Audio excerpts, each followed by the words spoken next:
Hello, Okay. Mr. Hi. Hello, Mr. Bodziach. My name is Caitlin Acevedo, and I'm a sixth grade student at Elkhorn Elementary, and I'm excited to do this interview about Passion Project. Thank you for your time. Very cool. Well, I'm excited to be here. The first question is, what made you think of playing soccer? Was there any motivation? I grew up actually in Texas when I was young. And I'm not sure exactly how old you are, but when I was like 7 or 8, you're definitely older than that. When I was 7 or 8, I was playing baseball growing up in Texas. And um I didn't like baseball because it was really hot in Texas and it was a lot of standing around in the summer sun in 100 degrees. And I wanted to run more, even though it was hot. I just didn't like baseball because you're just too much standing around. So I don't remember exactly when I started, but I played soccer one time. I think my mom and dad signed me up for a soccer team, and I went out. And the first time I played soccer, I loved it because I have a lot of energy. I'm in my 50s now, and I still have tons of energy and love sports where you do a lot of running. So that's where I started playing soccer, somewhere around 7 or 8. Loved the sport and never looked back. My whole life played soccer. And I can tell you more later, but that just to answer that first question at least. The second question was answered. The third question is, did you ever play soccer in high school or in college? Yep. So I played, like I said, all the way from 7 or 8 years old on. I was so excited about soccer, so interested that I ended up playing in high school on a competitive team. It was called like a select league soccer team, and also started playing for the Texas state soccer team. I didn't play for my high school, but I played for a club team as well as the state team. And then in college, I went to UCLA in college, and I played on a semi-pro team. While I was in college at UCLA, I played on a semi-pro soccer team. And then it was really cool because my third year of college, I got a chance to go study abroad at University of Madrid in Spain. And I wanted to go because I wanted to learn another. I mean, I was already getting pretty fluent in Spanish because it was kind of a hobby of mine. I love Spanish and I loved language and growing up in Texas. And, I had a lot of friends I played soccer with that were Latin. And so I learned Spanish. So I went to Spain and I studied at University of Madrid for a year in school there, and I played soccer there at the university. So that was a great experience. And then when I moved back from Spain and I was finishing up college, I played on a semi-pro team in Los Angeles where I was at school again. And then after college, I played for a short time, an indoor pro team, professional team in Dallas, Texas, before I went to graduate school. That's pretty. The fourth question is, to become the founder and director of ESoccer, did you have to go to some college and learn different things? Nope, I didn't. I basically part of becoming I'm the co-founder. So my friend Russ and I we came up with the idea and started eSoccer, and I'll tell you more about that. But yeah, I didn't have to get any kind of degree or any certificate or anything to be the founder, because really, what being a founder of anything is about is having an idea and then bringing it to fruition, making something you dream about, you know, happening for somebody, or something you're excited that you think would meet a need. And that's how eSoccer was founded, is because myself and my friend had an idea and we tried it out, and it grew into what's now this incredible program helping families. The fifth question is, do you know the story behind eSoccer, how it started? I read from an article that exactly how you said that you were one of the founders, like in 2000. Yep. Yeah, that's I actually just emailed you that article because when I read your questions, I thought, I'll bet she read this article. So I actually just emailed it to you, and it does a really good job. And you have my permission to take any part of it and use it when you tell the story of how we founded it. But I'll paraphrase it quickly. But it's basically, I was riding in the car with my friend Russ, and he has two boys with special needs. They were young at the time, both under 10, and he had the two boys with some special needs, and they were doing baseball, like special needs baseball. And he said, "Oh, it's been great for them, but I wish that they could do a sport where they're running, where they're getting more running." And he had read some article somewhere that kids with special needs typically can eye to foot coordination comes a little bit easier than eye to hand coordination. Of course, eye to foot coordination, that's soccer, right? And so he said, hey, you're a soccer guy. You love soccer. You got all your soccer friends and coaches. And he said, hey, maybe we can get some families from, so we went to the same church. And he said, maybe some families from our church who have kids with special needs like I have, we can get some of them to come. We get some other families to come with kids who don't have special needs, who are typical. And then you and your soccer friends and coaches can come, and we can see if we can get these kids learning soccer together. So it was kind of like an idea between my passion for soccer, the needs of his kids, and we were just good friends. And I was like, wow, I get to use something I love, which is soccer, to help his kids. And so I thought that was a really neat idea. So we met at a park in Foster City in the year 2000. And, you know, again, there's a lot of details and a long story since then, since it was 22 years ago.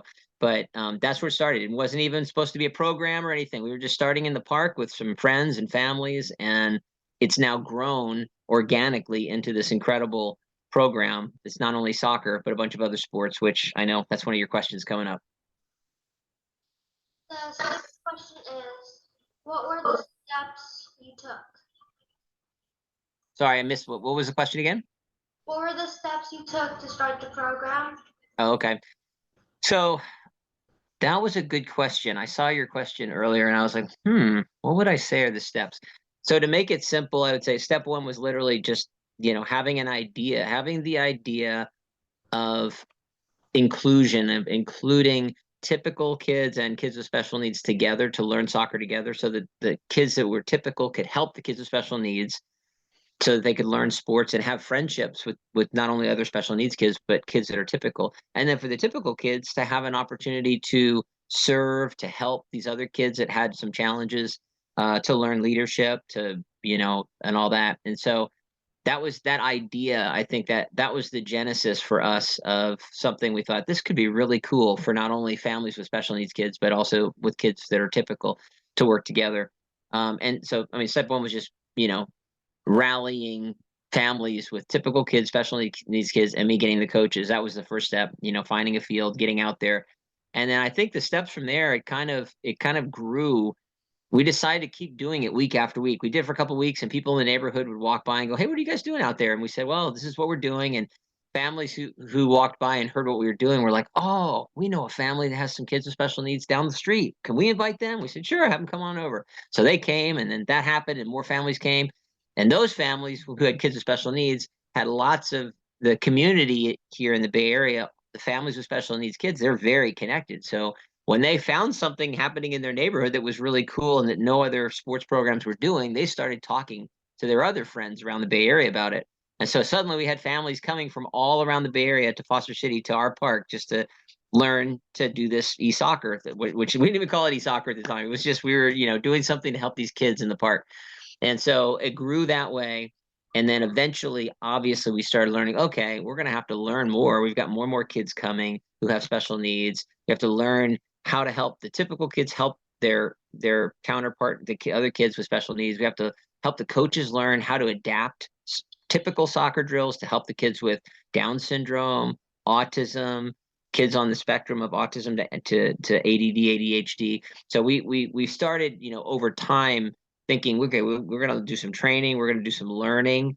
And it was all, the whole process for 22 years has been a learning process of learning how to adapt soccer drills and now other sports to help kids with special needs, and how to include, you know, putting the kids, the typical and the special needs kids together, and how that can help both sides, how to educate families. All those were things that were part of the process of us learning.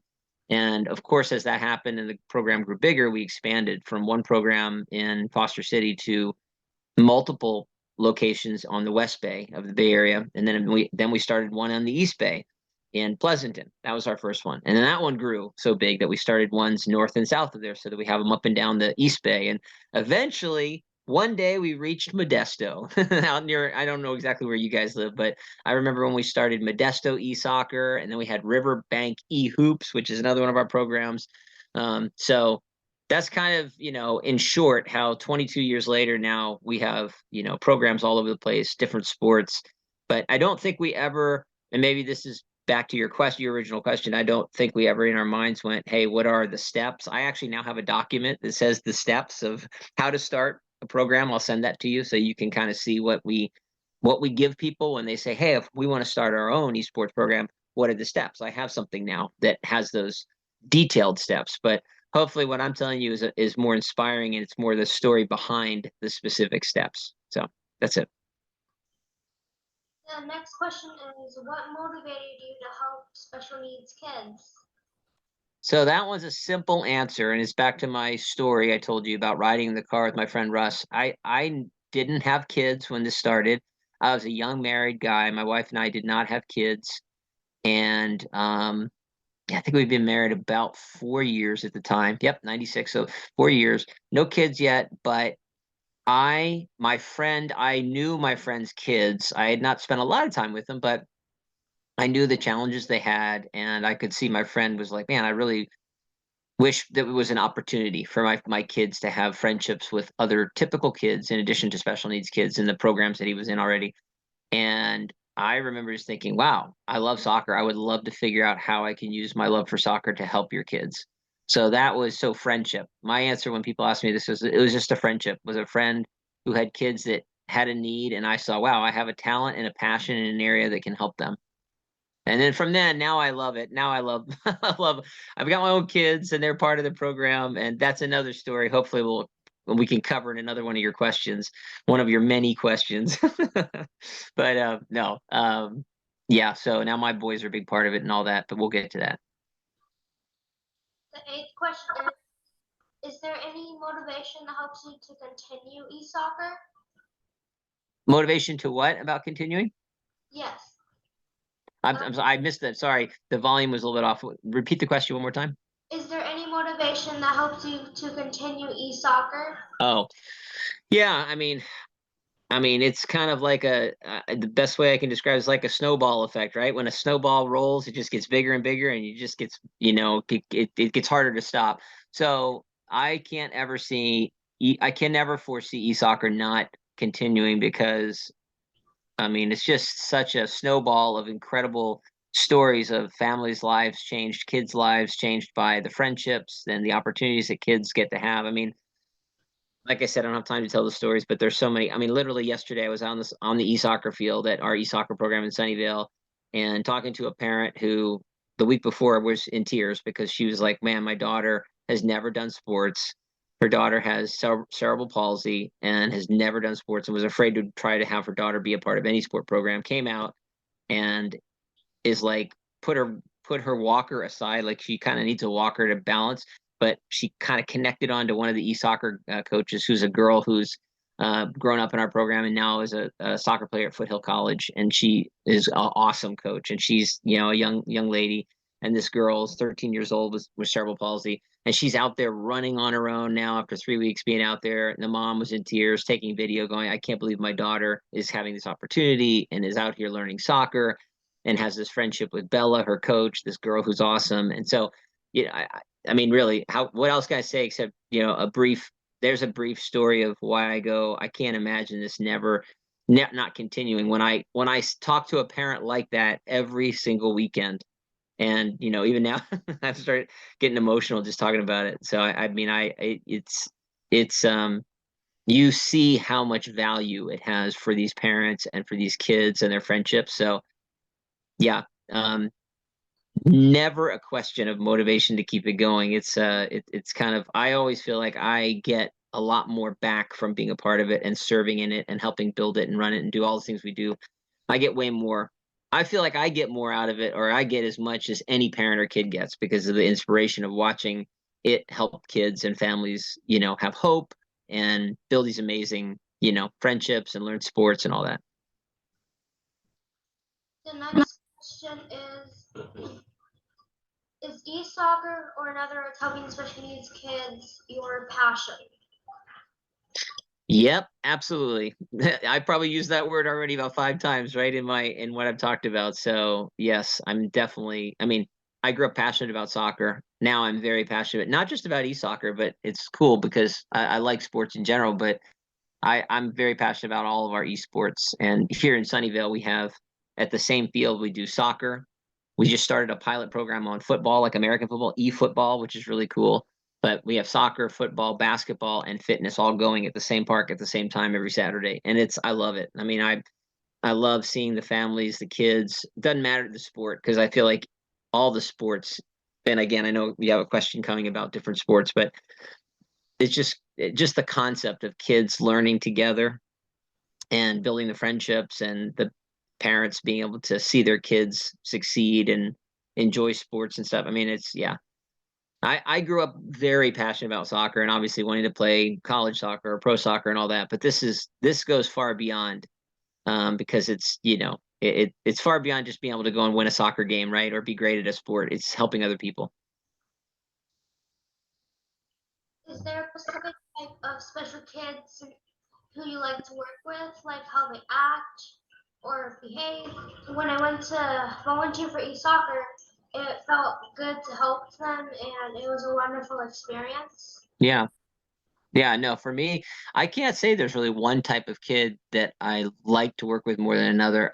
I like the challenge of, I mean, it was kind of like when this young lady came out or this mom came out with her daughter with cerebral palsy. I mean, a lot of kids have developmental special needs like autism and Down syndrome.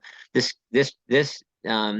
kid has, physical challenges just standing and running and but every time the thing I love telling the mom was we love just any kid who comes finding a way to help them get joy from learning a sport and building friendships. And so, yeah, I definitely can't say that there's one type of challenge or special need that I enjoy working more with or anything. I actually like the different challenges that kids have, and they have a lot of them.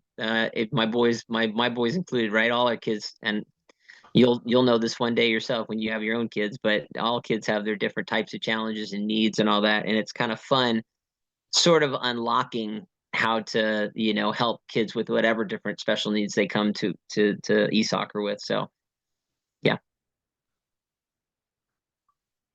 What is the goal of ESoccer, and do you think that this program is reaching this goal? The goal of the program, definitely it's reaching the goal, because the goal is not it's not a numbers goal of so many kids or so many helpers or it's we don't charge anything, so there's no money goal. It's a free program. um the goal really is just, our goal has always been kind of no kid left behind. It was some slogan we heard a long time ago somewhere, and we kind of adopted it. Like, we don't want any child to come to the program and feel like we can't help them or find some way to help them um, be successful, in some way. So I think the goal is for that more specific. That's the overall goal, is that every kid who comes will find a way to include them, to help them have a great experience. But I think beyond that, that on the at the next level, the goal is that both kids with special needs and those who are very typical, don't have challenges as such, that they all get a lot out of the program. And I think I said a little bit about that before. For kids who have special needs, that are that are real challenges for them, socially or physically, for the activities, for them to build friendships and them to learn basic soccer skills and have fun. That's the goal. And then the friendships they get to build, with other special needs kids and other typical kids. And I think for the kids that are very typical, that don't have some of those same challenges, for them to learn to have empathy and go, wow, I'm lucky. Like me, I grew up playing all this high level soccer and getting to be, you know, a star on my soccer team and all that stuff, right? That's what people want. They want that glory and all. And I grew up that way. I never had a program like ESoccer to teach me to appreciate helping other people and thinking about helping someone else to be great versus me trying to be great. So that's what I'm really grateful for, is that it's helping typical kids, and my boys have grown up that way their whole life, like learning that it's about not just trying to be, for them it's basketball, they're basketball players, not just to be great basketball players themselves, but how to help other kids who may never play on a high school basketball team or a team, right, because of their special needs, but how to help those kids love basketball, have friendships, and get to be a part of a sport. So that's kind of, those are the sort of sub goals, so to speak, you know. So that's it. How do you come up with the different things? How do you come up with the different activities that this program does? How do we? I'm sorry. I'm going to pull up your questions because I'm having a hard time hearing some of them. Give me a second. You sent them to me, and so I'm going to put them on my screen so that I can hear them better. Okay, when you want to read me that one more time? How do you come up with the different activities of what you do? Oh, okay. You mean within ESoccer? Yes. Um, how do we come? So I've been talking a lot, so I'm trying to think how to make that a short answer.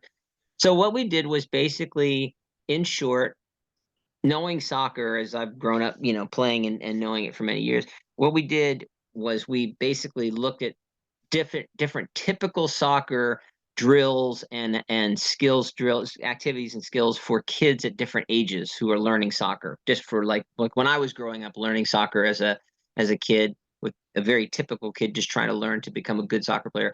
So we look at the drills for the different age groups and we said, how do we adapt those drills, those typical drills for kids, and adjust them or adapt them so that kids with Down syndrome or kids with autism, that they can be able to achieve learning how to do these types of soccer skills with the challenges that they're given. So without going into specifics, we had to learn, okay, how do we adapt a passing drill for a child with Down syndrome? So I'll give you a good example. So children with Down syndrome have a challenge, what's called crossing the midline of their body. So to dribble a ball back and forth across their body, that's very hard because you're crossing the midline of your body. This is probably too detailed, but this is a good example. We had to go, okay, so we have to teach kids to turn with the ball so they don't have to cross the midline as much. And we had to realize this is going to be a challenge for these kids to be able to move the ball from one side of their body to the other. So knowing that was a challenge for them, that helped us to go, oh, we have to take it slow and we have to teach things in smaller increments. So instead of just going, hey, dribble that ball between these cones, we're going to have to walk with them and teach them how to do it, how to weave back and forth, how to move the ball from one side to the other. So it was just a learning process of taking drills like that, simple passing or simple, in this case, dribbling, simple dribbling drills or passing drills, or what we call trapping drills, where the ball comes and you control the ball. How to adapt each and every one of those drills for kids with different types of special needs. And that took a lot of work and a lot of learning. And there were no books out there and no tutorials or nothing on how to do it. We had to learn it ourselves. And we wrote our own manual. And we have this big manual that's on, that I can send you. But it's got all kinds of stuff that we came up with just because we wanted to figure out how to help the kids. Do you believe that there is room for improvement for e-soccer? Yeah, I honestly think that what eSoccer and all the other esports are doing now is incredible. Like it's gone beyond what was imagining it would do when we first started. But as anything, when you're passionate about anything, you always see areas you want to make it better, areas for improvement. I would say the biggest thing I want to see is as we scale, like as things get bigger, because the programs get larger, there's so many kids out there in need, so many families coming. And as we move to different sports, I go, wow, the best thing we can do to improve is I want to the as we get bigger, how to keep the experience for every single kid to be really quality. So that every kid in some way, shape, or form has the program I guess the word I think of is tailored. Like every kid feels like the program is tailored to help them grow, help them be better, help them succeed, have the joy of learning a sport, get the friendships. And that's a hard thing to do because as you get bigger and as you add more kids and bigger programs, the experience for every individual kid, keeping that quality is a challenge. And so I think as we've gotten bigger, I don't think the quality for every kid is always as good as it was when we were in the early days. When it was just a few kids, and those of us who were really working hard to make it really special. It was really, but by the same token, we've learned a lot. So we've come a long way. So a lot of things we do and we try now and new things we've done work better than what we did in the early days. So yeah, that's the biggest way I'd say we can improve. If you want to shorten it, when you're writing this up later, you can basically say, as you get bigger, how to keep that experience for every individual kid and coach really high quality and really valuable for them. The next question is e-soccer just for fun or can it be for other purposes? Well, you're talking to a guy who loves to have fun, so that's an easy question for me. I mean, yes, I think it always should be fun because I believe wherever you're trying to do something that's a challenge, learn a new sport, overcome different kinds of needs and challenges that the kids have, whatever. I think you got to keep it fun because I think even when it's hard, I mean, you probably know this at school for yourself or things that you love to do and that you're learning. If you don't keep it fun or if you don't make the hard things fun, and then it's sometimes hard to stay motivated because, all of us in life have areas of our lives that are just hard work to become better. And those don't feel, quote, fun in the moment, right? But we try to really make the environment fun, make learning and the challenge of having to keep growing and trying to keep figuring out new things. I think that the environment at esports is that way. The coaches really have adopted that mindset and that heart to go, hey, let's make this fun. Let's make hitting bumps, hitting walls, hitting challenges. Let's make it fun. Let's make it fun to figure out how to get past this challenge. So I think that's probably the best way I can answer that question. The next question is do you know how it became international? And are you in charge of any other programs other than USA? Because I read from an article or a website that it became international somehow. Yep. So it's pretty cool. I'll give you one story of how it went international. When we were doing all this, obviously we were just trying to figure out how to do a great job here in the Bay Area with our programs growing here. But when you got something that's really great and it's kind of growing out of our hands because it's meeting needs and doing something special, what happened was it one family, our program in Pleasanton. This is probably a good example of how this happened. One family moved from Kenya, from Nairobi, Kenya, to work for the dad worked for Chevron, which was in Pleasanton. And this family had some kids with special needs, and they moved to the Bay Area to Pleasanton and was working, or San Ramon, sorry, San Ramon, and was working at Chevron and found our program and enrolled his kids who have special needs. I think one typical kid and two special needs, something like that.